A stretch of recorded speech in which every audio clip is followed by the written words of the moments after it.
दबक्या पावलांनी आली माझी मालकीन झाली एका वाघाची शिकार एका हरणीनं केली. दबक्या पावलांनी आली माझी मालकीन झाली एका वाघाची शिकार एका हरणीनं केली.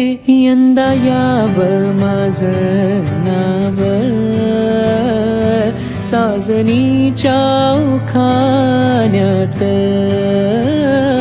यंदा यावं माझं नाव साजनीच्या उखाण्यात. चोरू चोरून पाहत एक पाखरू लाजत, गाणं